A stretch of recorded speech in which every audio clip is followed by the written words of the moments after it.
Hello, everybody, and welcome to the very first installment, actually, of our brand new series at DePaul Esports called Match Review, where I go ahead and chat with several of our members from our different competitive esports teams, and we talk about recent competitive matches, like whether they're in tournaments or, in our case here with Smash Ultimate Varsity, it's going to be in EGF, which is the league that we most recently participated in.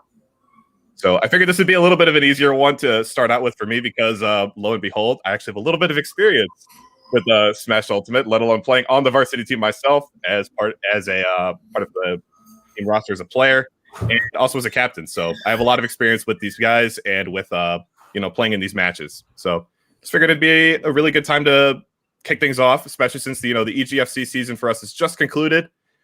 Smash Ultimate Varsity ended up taking second place in the league conference and first place in the independent conference championships. So, yeah, really exciting stuff. It was a long season, but we ended up collecting quite a few dubs and pigeon-worthy victories along the way.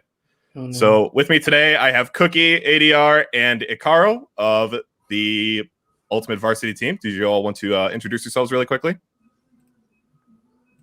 I'll go first, I guess. Hello, everyone. I'm Ikaro. I'm a Bayo main, unfortunately. I don't know what else to say. It's just me. I'm just the Bayo player of the team, the baddest bee to ever reign on the DePaul varsity team. Yeah, honestly. That you did also, to be fair, for everybody watching, we're going to be looking a lot at the St. John's University match today, which was I believe the quarterfinals match for the league championships, and you actually took the role of the captain there because I wasn't able to make it. So you could say that you were sub-captain for. I was sub-captain as well at one point. I had too much power, and then they banned me. Worked. Yeah, clearly it worked. Yeah, as we'll talk later, it worked in more ways than one. But ADR, Cookie, do you want to introduce yourselves really quickly to the people? Yeah, I'll go real quick. I'm ADR. I play Pac-Man, which, Wi-Fi character. But trust me, I'm better than I think people give me credit for, but that's fine. Yeah, I could definitely agree. Pac-Man is definitely a character that could be really, really weird to face for a lot of people. But I feel like, we could talk about this more during when we talk about your set, but there's a lot of different nuances that I think you put into your gameplay, especially with like how up close and personal you can get with people. Yeah, it's all about just kind of keeping things fresh. You can't play the same all the time. Right. Then last but not least, we have Cookie with us today. All right. I'm Cookie. I primarily play Palutena, but I also play Min and Sephiroth, depending on matchup or how comfortable I feel at the moment playing them. Right. Yeah, those are all three like really good characters, I feel. Especially Palutena and Sephiroth. They're kind of like the Palutena, historically has always been really, really good in this game. Yeah. And Min, kind of a more recent development. We love her. Yeah. The Wi-Fi is taking over. It happens. I mean, we've had Skull Kid and we have you like playing this character that's clearly upsetting a lot of people online. But you know what? Sometimes you take what you can get to try and get victory. On something like Wi-Fi, it's definitely like an eat or be eaten kind of mentality you gotta have. I love eating. Yeah, exactly. So, yeah, we're going to look at the St. John's match primarily for today. So, I guess to kick things off, this is something that we could all kind of answer together, I think. Well, at least you three. I wasn't there for this, so I can only offer so much input. But, like, how do you think the team prepared for this match in general? Like, when we were focusing on, like, trying to prepare for the St. John's like character lineup, like what was like kind of like the counter picks that we had in mind, like what was the what was the forefront strategy on the team's mind like going into this match? I'd like to say that we were pretty confident. I mean, we played St. John's before multiple times at that, and each time I feel like we had gotten just a bigger margin of victory, so we were definitely having that confidence really helped us prepare in that regard. I had even played against I played against the person that I played against in the set, Aloma Mola, and I was playing Incineroar, and that was going pretty well for me, so I felt pretty confident even going into that matchup specifically. Nice. So, yeah, go ahead. What were you going to say? I feel like for this specific match, we kind of had a different approach to it. Usually, they have two really strong players, and we just try to like mitigate the points lost. And this time, we kind of approached it to where we're going to try to just beat everybody on their team instead of just focusing on trying to maintain the leads we have. Right. That makes a lot of sense. I know that that's definitely been every time I've been around for St. John's matches since we've played against them quite a bit by now. It's definitely been a mentality that I think I could definitely understand really well. But yeah, I mean, just moving right into the set right here. I mean, this is the first match. Did this end up being like a blind pick for both players, or like did one person send in a counter pick? Like, did one person send in their player first, and then the other team followed up with a counter pick? I don't exactly remember. I think they sent me in first, and then they counterpicked with Aloma Mola. And okay. I got the impression that he wanted to play me for a reason, but playing against Joker, there's a lot of Jokers out there. And then even over at DePaul, shout out to Legacy. I played against Legacy a good bit, and this is a matchup I felt fine walking into. And there's not many matchups. There's like maybe 2 or 3 matchups that I feel like this character really isn't ready to like handle, especially at my own skill level, and own knowledge. But that's besides the point. Yeah, I mean, I could definitely agree with that to a certain extent. I mean, Pac-Man is just a character that's like surprisingly like really well rounded in this game. So there's a lot of like matchups that you can just. He's a good even pick against a lot of matchups. So I think it's really valuable, not only to like Pac-Man individually as a character, but also to I think as a team, because it makes for like a good lead. It's like, well, this character is guaranteed to do well against like at least decently well against every character. So like, yeah, I guess and, throughout EGF, it's like if I end up losing a match, I don't lose matches by like more than a stock. I at least try to keep it close, try to keep it together as much as I can, even take a game in the middle of all of that. Right. That makes a lot of sense. So I guess in that case, we could kind of direct our attention to like the other character here, which would be Joker. So Aloma Mola, I want to say, is definitely one of the more improved players from SJU's lineup, just from what I've been able to see. Or just from what I've been able to see, rather. Oh, so, yeah, like, what were some of the... So this is definitely not a player you could be sleeping on. So, like, what was, like, some of the things about, like, the matchup, whether it was, like, a player matchup or a character matchup that you really wanted to keep in mind going into this? Well, the reason I lost my first stock is because I was getting a little careless with some of my aerials. Like, I back air on his shield. I wasn't really expecting him to know how to cover that and, like, recover so quickly from that shield pressure. And I just got up smashed, like, pretty raw. And that was something that I knew I had to pay attention to. Something that you guys had told me. It's like I always want to go in when I play. I always want to try to force as many mistakes as possible and get the other players like as uncomfortable as possible, so that if I do have to end up zoning, they've already taken so much damage to the point where I'm kind of running away with a lead. Yeah. So yeah, that makes a lot of sense. And like after the first match, you guys were like, you really should not be going in against him when he has Arsene. Like, there's no reason that you should be fighting him up close when he has the full Arsene meter. And I'm like, yeah, that's true. Yeah. Yeah, I think that makes a lot of sense. Just speaking from my own personal experience, I know a lot of people that talk about dealing with Arsene. Joker's his little bodyguard that comes up behind him. Yeah, yeah, his sugar daddy that just comes up whenever he's in trouble. It's like to try and camp him out. Play a little bit more passively. It's like if you're gonna risk dying when you're going up so close against him, then just don't go close up to him at all. So I can definitely see that working well, especially with a character like Pac-Man, who has like that fire hydrant. It's really, really good for just that, like kind of pausing the gameplay for a little bit. Something I expected to see more of too was the reflector, but I didn't see that too much in this set. Oh, I remember this. Like getting that. Yeah. I was glad he didn't go lower. I threw that orange out to cover anything high. I mean, if he went lower, obviously that doesn't hit him. And then when Joker does up B, he pops up just a little bit. So I knew if he was going to up B there, that orange was definitely going to hit him. Yeah, that makes sense. I just remember like watching that. Like I had the stream like on my phone in the meantime. and I was just like, I saw that you connected that down smash. I was like, oh my god, yes, he's gone. Wait a minute, that's a down smash. It never kills. Yeah, down smash, especially like across the stage, that's not killing. Yeah, unfortunate. Clyde and Pinky just do not get the spotlight in this game. So No, yeah, were there certainly any have uses. what's that? They certainly have their uses. It covers a lot of area. Yeah, I guess that makes sense. Yeah. So then, I guess like this was. Oh goodness, I accidentally full screened this whole video player. Give me 1 second. Okay, there we go. Alrighty, so then yeah, like once you were going into like game 2 of this set, was there like anything else that you wanted to adjust and keep in mind aside from like what you were talking about before, where it's just like play a little bit more defensively against Arsene? Yeah, no, I kind of went in the same way. You know, I want to get aggressive off the bat and try to mitigate the damage that I receive from Arsene mode as much as I can. And like, I still didn't do that great of a job of it, admittedly.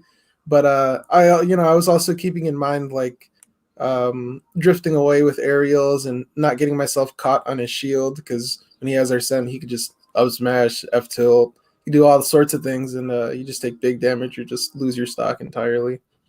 Right, that makes a lot of sense.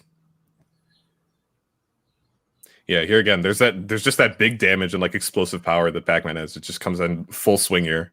I think that's just something I've always been able to notice in your plays, that you're really good in like channeling that chaotic energy. It's like I feel like whenever I see Pac-Man players go at it, they're always playing like playing either to just like stall out their opponent or just set up all these like really elaborate traps. And I feel like you kind of differentiate yourself from the pack from just focusing on like how quickly Pac-Man can just get out of control if not dealt with really quickly.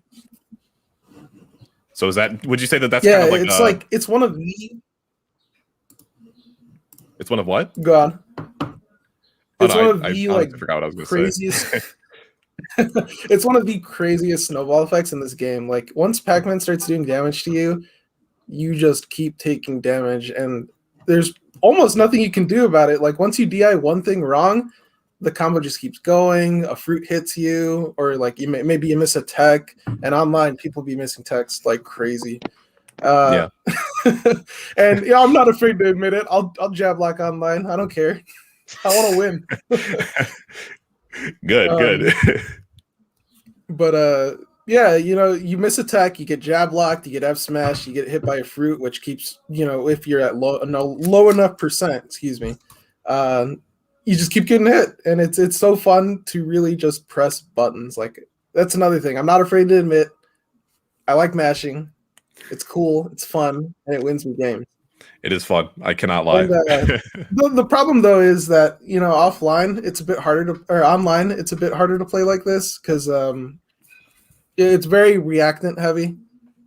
Just right. Adjusting to the different DIs, the different possibilities that someone could throw out to get out of an area. Like maybe I'm playing another Pac-Man, they could just nair me out. And when I'm playing online, it's kind of like you have to commit to an option sometimes just to get that harder read, or just extend something that probably wouldn't be an issue offline. But right. Other than that, I feel like I'm still at more of an advantage either way. Yeah. Still in control of something, even if it's not everything, or at least like the same things as you would like when playing offline without any latency. Yep. So then I'm going to go ahead and spoil this match a little bit here. But ADR wins this. So securing a 2-0 set win against Alomomola and getting us an early lead against SJU. So what was that? How did that change the mentality between the rest of the team? It's like, okay, great, we have an early lead. Like, how did that change or leave things the same? Like, was there things you were still really, really concerned about? Was it kind of like a weight lifted off everybody's shoulders? Like, how was that, like, mentally speaking, for the rest of the team? I could probably say something here. I mean, we were trying to like mitigate, like, okay, they have two really good players, Jay Grunt and the L guy, Captain L, Mr. L. Yeah, Mr. L, yeah. Mr. L.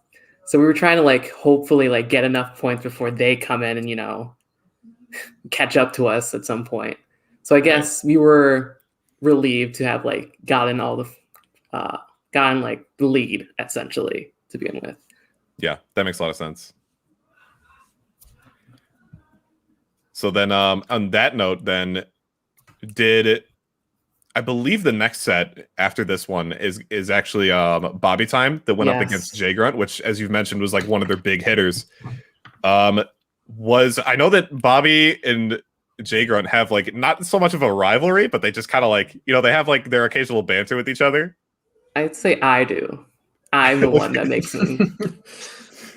Well, you have banter with everybody, so it doesn't count. Yeah, that's true. But I guess for this next match, I don't know, did they say Jay Grunt first, or did we send in Bobby? They sent in Jay Grunt. Yeah, they sent in Jay Grunt. We were like, oh, we're counter picking this man.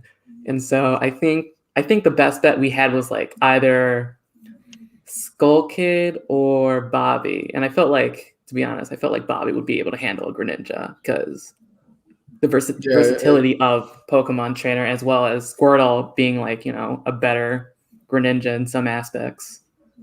I know Skull Kid for sure has discussed his woes against Greninja as well. Yeah. That's fair. I mean, Greninja's such a slippery character, and especially with like a player that has like really, really good movement like Jay Grunt, it could be really hard to pin that down. But it definitely seems like y'all made the right call because as we'll see, Bobby has an incredible lead, like going through the rest of this match. I think he wins one of the games with 2 stocks too. Bobby was playing pretty on fire this game. Yeah. Yeah, I guess I could skip ahead here a little bit. What's that? Bobby wanted me to play for some reason. Yeah, I don't know about that. He wanted me to play against somebody who has a bunch of Palutena experience. Yeah, apparently. Yeah, advertises their Palutena experience even. That's how confident Jay Grunt was like in that matchup. I mean, clearly he wasn't ready for this one. He wasn't ready for Bobby. Yeah, I guess not. It was a valid pick, if I could say so myself. Yeah, I can see it. Yeah, I feel like I don't remember how many games they played, 2 or 3, but I remember one time. Well, like at the end, it was like really close at some point, and I don't know what I was gonna say, but it was close at one point. But I was super hyped when Bobby was able to like clean it out and finish the set. I think it was that game too. So we could skip ahead to that really quick before moving on. I remember. I think he teabagged at one point. I'm not sure if it's a misinput or not. Still. Well, let's go here, I guess. Yeah, the first stock or something against Jay Grunt. We could see real quick. Yeah, I mean, the mentality coming off of this game was pretty good. This was a pretty big win for us, especially with the amount of points Bobby was walking away. Against a player like Jay Grunt. Yeah, I remember popping off definitely when I was watching this on my phone screen. I was able to watch up. So I saw ADR, I saw your set, and then I saw. Oh wow, you just Steve. I saw your set. I saw this set, and I saw game 1 of Skull Kid against Mr. L, which that's definitely just a clash of the titans right there. Yeah. Like 2 super super good players on each team.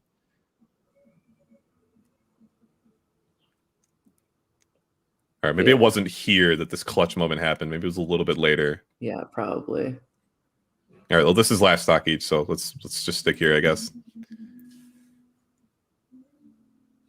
And the way Bobby, I remember he was talking about it like afterwards, like just in a Discord, that he was like super tensed up, which might explain some of like the fidgety moves he's got going on here. Let's go. Yeah, there it is right there.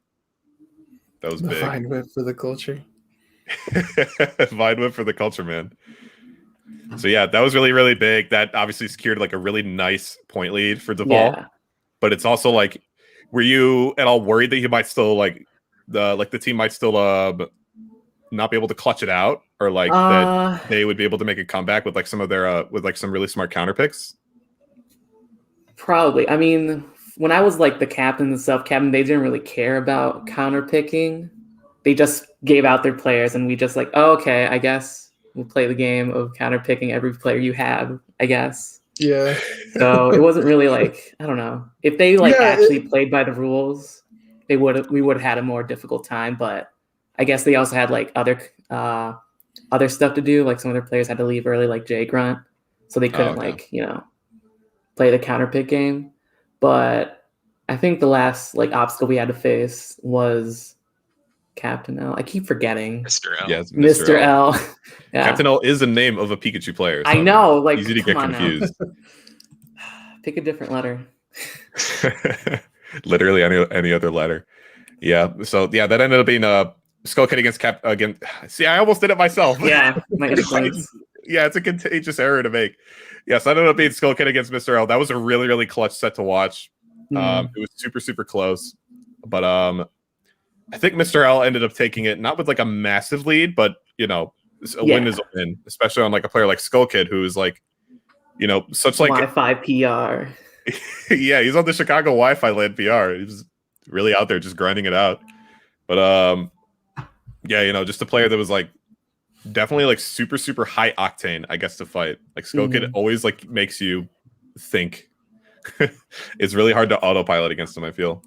Yeah, I fought the L Pikachu guy, like twice in like the last sets, and I don't know why y'all keep putting me against a Pikachu player when I'm just a Bayo main. I mean, he hasn't steamrolled me, but he didn't really steamroll you. To be fair, you put up a pretty good fight. Yeah, the last time that you two played, it was really, really close, and you busted out Peach for that set as well. Yeah, Peach was kind of ratchet. My Peach was ratchet that day. I was testing the lag with like the first couple of like fairs I was doing in the beginning of the match. I was like, oh, this is gonna be awful. I mean, it worked out pretty well at the end of the day. There was definitely like good damage control, because I know that I ended up losing the set to J-Grunt during that match as well. That was during the Independent League conference as well. Yeah. But yeah, I mean, it's all a matter of just like it's a team effort. That's kind of the weird thing about EGF compared to like a crew battle, is that like stocks do matter like in crew battles, but in a totally different way. Yeah, you can't get steamrolled. Yeah, it's a matter of like making sure that you don't get destroyed, making sure that More even calculated, when you do lose, I guess. Yeah, that's a good way to put it. I remember watching a set between two other schools. It was this like Sonic player playing against a Mario, and like they won the first game, but then they got like absolutely destroyed the next two games, and like honestly, that put them in such a horrible spot. Yeah, I think I remember watching that one as well. But yeah, it just goes to show you that like it's a really interesting format in that way, even though it's not super traditional. So yeah, it's interesting to see how like different strategies, different mentalities can come through when compared to not only crew battles, but also just playing like a standard like singles double elimination like tournament set. So it's interesting thing to consider. So after the set concluded, as it does right there. Yeah. I think Cookie's next. Yeah, it was Cookie's matchup next. So it was 10-5 at this point for DePaul. This is a big lead, but it's definitely not an invincible lead. Yeah. So when you saw that you were they were sending in Thitgo next, how did you like, what was the mentality, I guess, with picking Cookie, or specifically like Palutena against them? Because I know that usually we see Pikachu coming from this player. So was that kind of like what you were all expecting, or what was kind of the mentality going into this? Yeah, we were expecting a Pikachu. Cookie, you can. Yeah, I was 100% expecting the Pikachu. I think they had counter picks at this point, so I didn't really care which order I went in, because I assumed they were going to counter pick me with the Pikachu. Right, that makes sense. Historically bad matchup, especially with me against Pikachu. Right. But he ended up picking Sephiroth, which... Yeah, we were expecting the Pikachu. I kind of popped off when I saw Sephiroth. I'm like, all right, Cookie's got this. He knows his character. Yeah. Sephiroth's my favorite character. Yeah. In general. So I kind of knew exactly what to do going into this, even though I haven't really played the matchup. Okay. Yeah, I feel like it was... with Palutena, you can like steamroll Sephiroth, to be honest. You can't punish any of your aerials on shield, even there. So it's kind of just, I get to run into him and mash, and most things work. Wow. Very nice. So it was very much kind of like a matter of just playing like your fundamentals and just applying like raw character knowledge. So I'm curious then, like, how you think like, do you think like Palutena's like shield attacks, like, her back air, her dash attack, do you think they're more valuable in this matchup? Because kind of the scary thing about Sephiroth is that like he can attack you from a really, really far distance. Or were you mostly focused on like catching his blind spots? Kind of like with that up tilt there, actually. I mean, catching his landings is very important for this matchup, at least, because he doesn't really have anything to contest you from below him other than his down air. Right. And that makes a lot of sense. Actually, like, after playing this, I kind of thought like her forward air and back air aren't as important in this matchup, because I could just kind of nair on his shield and always go behind him and go unpunished. Okay, But that makes a lot of sense. I mean, forward air and back air are still just amazing tools in general. Yeah. Just to poke at his shield. Right. So then I guess like since you were expecting the Pikachu, and you got kind of blindsided by this completely out of left field character swap by them, how long did you think it took for you to kind of like adapt? Like, were you all set to go by the time we reached by the time you actually started with the game, or did it take like a stock or two to sort of get kind of get your sea legs in this matchup? At the start, I was kind of nervous because it was kind of a pride thing. I didn't want to lose to a Sephiroth when this is like the character I've been playing the most recently, Right. at least offline. And so I was kind of just like playing it slow, trying to figure out how he plays. Because although I know the character's very good. So I didn't like know if he had some counterplay in mind, especially because he seemed confident picking the Sephiroth against Palutena, which I think is a bad matchup for Sephiroth. Okay, that makes So sense. it took me a little bit. Yeah, I definitely think that's the right call, though. Just like, you know, from a competitor standpoint myself, I feel like it definitely helps when you get something you're not expected by. That was an insane reflector, by the way. When you get hit by something you're not expecting, you know, just like take it slow and get used to things really quickly. But based on all these counters and reflectors, it definitely seems like you got the right idea here. Yeah, I think near the end of this game, I kind of just had a read on how he played. Especially in the next game, I make like a lot of hard reads. And Yeah. Cool. I remember that one. that forward smash, Yeah, he as soon rolled as a it was lot. setting it up, I'm like, oh, I remember this. Sephiroth doesn't have much out of the corner, so I kind of expected something like that. Right, that makes a lot of sense. Yeah, So, he yeah, didn't you seem said- to try to go around you either with like the grabbing onto the ledge or grabbing onto like the side of the stage with the sword. Yeah, that's kind of like an underrated trick, I feel, for Sephiroth in general, is like kind of clinging to the stage like that, even as like an offensive tool. This is just like show like, hey, I can control like not only above the ledge, but below the ledge as well with any of my buttons. He can like stall off stage for what feels like 20 seconds and still have ledge invincibility. Oh my gosh, yeah. Such a good tool. So I guess this is a very matchup specific question, but does that up smash? I know that Palutena's up smash can catch, it feels like it catches literally anything it wants to. Do you think that it works especially well to catch like a Sephiroth's recovery because it doesn't always snap to the ledge? Well, I think I only used it there like once because I was kind of testing that exact same thing. Okay. And I realized I would just get hit every time, so I was like, all right, maybe this doesn't work because I don't play this matchup from at least Palutena's side a lot. Right. So I just kind of waited after the up Bs afterwards. And I also tried to counter the up B, but couldn't really react to it. So I just dash away. Yeah, that makes sense. Especially since that up B, when it's fully charged, is so punishable. Yeah. And it's like you might not be able to know that if you haven't tried like the character out yourself. But like once you play it, like you could feel it. Yeah, it's like a whole second of lag. Yeah, you have to wait a minute before you could shield or do anything at all. It's just you got to be patient because there's a lot of hits. Yep. So, and I guess what was I gonna say? It was like I think on the note of like catching reads, like did you notice anything that was like a very distinct player habit? Like once you're getting comfortable in like the matchup, like you were just like, okay, I have a feel for everything's going on here. Was there anything specific that you caught out of the player matchup, or just like how they were playing against you specifically? Well, their disadvantage, I was able to like see a lot of rolls coming out, and so that was kind of easy to get bigger punishes. And his advantage, I don't really know how to explain it. Like when I'm getting hit by moves, I kind of would know like what way to DI or counter at times. Just because the flow of the game, it felt really easy to read for me. Right, that makes sense. Yeah, I mean, like clearly you caught on to his rhythm pretty quickly. I mean, look at this lead you have over him. 3 stocks. He's already got wing. That's how the game's seeing it. Like, man, he's a little healthier. Yeah.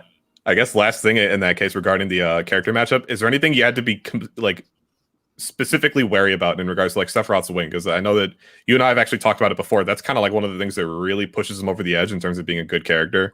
So did you have to change anything in response to that?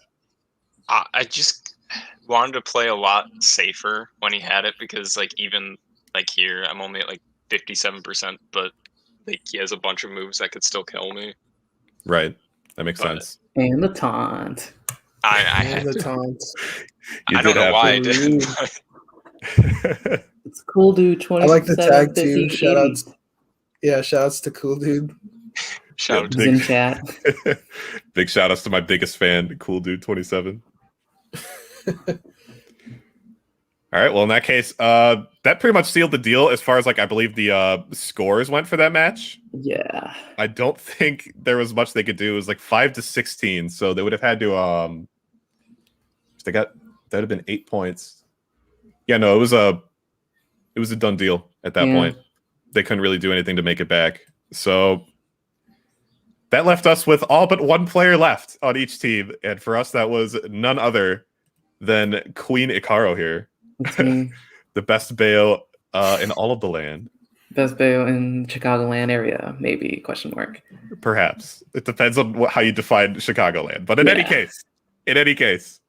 So hopping into this match, were you was there anything specific you wanted to keep in mind as far as like the character or player matchup in that case, or was it mostly just like I'm just gonna play and see what happens? This was basically just a meme set, to be honest. I was doing this for Courtney, as my name tag suggests. She was there in chat, so yeah. Some Big love shout out for to Courtney. Yep, just pulling up with the raid right when I was totally unable to do it. She knew exactly what to do, so big shout outs to her. So yeah, I just did my bread and butters, to be honest. There's nothing really special I was thinking about while playing. I don't know. Against sword characters, I think Marth is pretty much the easiest sword character Bayo could fight because he needs to space well. He needs to like, shield more, which I mean, I could deal with that easily. And I'm always moving around with my witch twists and my ABKs. So for him to actually get a kill on me, he needs to be like, extra precise. Yeah, I mean, like, correct me if I'm wrong too. It's just like I feel like the fact that he has to space for the tipper, like, not only is just bad in virtue of this matchup, but like it just puts him in such horrible positions because it's almost like the right space that you need to get something going. Yeah. And then there I taunted and he taunted and I was like, no, you're not. It was for me only. I'm sorry. So that was when the petty side of your gameplay came out. Yeah, this was like, you guys are so irritating. You have the most irritating players. We're chill, but like, the Pikachu player taunting even though his team was losing, sure. And then Jay Grunt. Yeah, as we all know. As we all know. Oh my gosh, these guys are so goofy, man. All right, well, the season's over. We it can, makes the set fun. It does make it makes it not makes it necessarily fun. There's some drama. We here. love drama. Yeah. They've always put us on our toes. It's never been like a wash, I feel, regardless of like the score outcome. At least like in terms of preparation. I don't think it's ever been a wash. And they do have a win on us technically. So technically because it was during the Vincentian Cup. So it wasn't part of like the EGF season, but it was still part of like a tournament we were playing in and had like our varsity lineup. So it's definitely not a team that we've super slept on. But I guess going in the lines of pettiness and preparing for certain matchups, Ikaro, as we mentioned a little bit earlier on, you were like the sub-captain for this particular match. So how was that experience for you, since it was the, as far as I'm aware, like the first of its kind for you? I guess I had the expectation to like, my team better not lose while I'm here, I guess mentality. So I made sure like I supported like the team players, congratulating when they did well, saying, well, like, I guess, being supportive as best I can be as like sub-captain, raise the morales and stuff. Yeah, that's a good point. It definitely, being a captain, it definitely, depending on the context, of course, it could definitely stretch a little bit further than just, talking to the other team and like trying to make sure that you get, you get all of the matches like situated in time. So that's definitely something to consider. Do you think that was something that, took a little bit more focus out of you in terms of like actually playing or preparing for the match? Or was it mostly just like, something you did on top of like already what you were supposed to do for the match? Really, like for online like games, I don't really prepare much. I'm just present. That's it. And if I just need to do like a little bit of extra work, I'm fine with that. Okay. So I don't think it took that much of like mental strain, or like, it didn't take too much of my time, to be honest. Okay. Yeah, it's good to know, because I know it could be, just speaking again from my own personal experiences, I know that like talking to other people, it could be a little bit more of a, it could be a little bit harder to focus on both playing and on being like taking on the captain role. So I think, was this supposed to be a lag check, or on No, I was just, you just strutting. Okay. Yeah. Yeah, Mr. Saturn, I'm pretty sure he hasn't played the same character each time I've seen him play. Every time it's been a different character. So like, I feel like this matchup we kind of like couldn't really advise necessarily in between matches, because like I had a feeling he was going to switch characters in this matchup, especially because like, given the state of the points. Yeah. But I mean, clearly it wasn't that big of an issue. I know what I was doing with these like sword fighters. I fight Oni a lot, who's our junior varsity captain. Like, he's like the JV captain. He's kind of the JV head honcho captain, of the whole operation. He irritates me with his dumb little sword characters. Yeah, I mean, that's another interesting thing to bring up, though, is that, we have one of my favorite things about like DePaul's Smash player base is that there's so many new there's so many players that can play like all sorts of different characters. So we get experience in like all sorts of different kinds of matchups, and I feel like that does to an extent help us in regards to a lot of the characters that if kind of left unchecked or unnoticed, like can be a serious problem, like if we sleep on them or just aren't prepared for them. So it's just definitely something to consider, is like we're very thankful to be able to get the practice that we need when we need it the most. Yeah, for sure. Yeah, not only just within here, but like the people who like frequently interact with our community as well. It's just like there is a lot of character variety, and then like even people who just like hop on every now and then for online friendlies. There's just so much different, so many different characters that show up. Very vibrant. Sometimes you don't even expect. Yeah, definitely. I feel like we don't even have like two people that play the same character. Yeah, or at least like the same like lineup. There might be like a little bit overlap in like, maybe a couple of people will play Bayonetta, as used to be the case with you and Ikaro. Yeah, but here I am, reigning supreme. Hey, when offline comes back, Bayonetta's coming back. Bayonetta deserves, I don't know. She needs some help. In general, I think she is functional the way she is, and sometimes that's all you can ask for. Got all sorts of bone-breaking diseases. Well, yeah, I mean, speaking of looking forward ahead, I mean, that was pretty much this is like EGF has been pretty much the whole it's kind of like the end as far as like Ultimate Varsity's competitive career in this school year, at least. I don't think there's gonna, unless there's like a couple of other like like one-off tournaments or anything like that. I think we're pretty much done. We're gonna be kind of like taking a break, because I don't think there's going to be any leagues that are coming up like right now, at least as far as I'm aware of. But yeah, I mean, we are going to be looking ahead towards things continuing on forward. So is there any comments or things you're hopeful for as we move forwards with like Ultimate Varsity and, just DePaul and Chicago, like Smash Ultimate in general? I would say I'm excited for the fall quarter now that we have like finalized like a varsity team and a JV team. Hopefully, like DePaul sponsors us and to like go farther than just the Chicagoland area, possibly. But we'll see. I'm excited though. Yeah, I'm just excited to see everybody again. Like I feel like freshman year, I kind of was like, on again, off again with interacting with everybody. This year, clearly, we weren't in person, but this whole bonding experience with everybody just through Wi-Fi, not only the varsity team, but junior varsity team, and then other people who hop in and out of friendlies. It's made me miss a lot of the times we had in the game lab and stuff. Yeah, I could definitely resonate with that, like, completely. I feel like the whole like team experience made playing online a bit more bearable for me, because I absolutely despise it. Yeah, it's just hilarious. I love it. I don't know what you moments. mean. It's so good. Oh yeah. Yeah, Ultimate's netcode is beautiful. I wouldn't change a thing at all. Nope, definitely not. Nothing. But yeah, I think that is a good point. I think it was really funny too, because when we were like first putting together like the varsity team, there was definitely like an aspect of like, oh, I don't like playing online, but since we have to do it, then fine, I'll play online. And now it's like now some of us have like been actively asking for friendlies over the course of like this whole EGF season on Wi-Fi. So it's Yeah. pretty funny how things have it's pretty funny how things are able to change. I think for the better, even if for a short period of time, in terms of like, you know, motivation to play the game during you know, tough times in the game's lifespan. But yeah, I definitely agree. I think there's definitely going to be a lot of exciting things coming up ahead, especially as we move into fall quarter. You know, now that we have two teams that are both looking really, really solid at this point. Even JV has been making so many really, really big strides thanks to Oni and Turbo and Schwa and the rest of the team's big efforts to, you know, really improve their game. And yeah, I think it's going to be really exciting. But, you know, as far as EGF is concerned, the book is finally closed. We will never look back.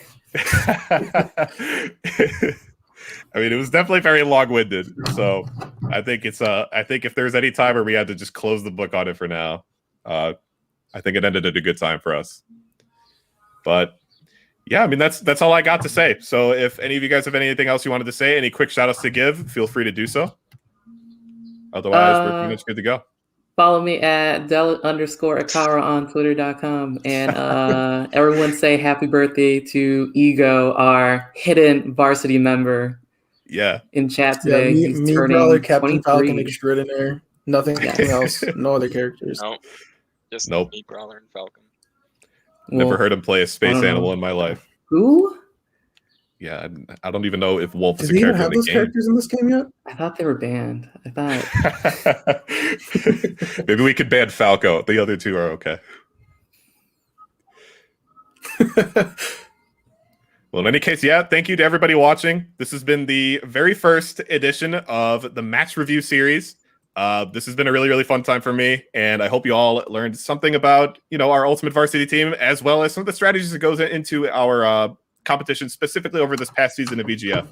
Cookie, ADR, Ikaro, thank you all so much for coming by and chatting about the game with me. I had a blast talking with you all. And hopefully the next edition of this series will be relatively soon. So everybody keep an eye out. I'll be sure to post on Discord, sending that out on, you know, like Twitter, emails. You get the gist of it. Yeah. You'll be first to know as long as you follow us on our DePauli Sports platforms. And until next time, we'll see you all later. Swag. Bye.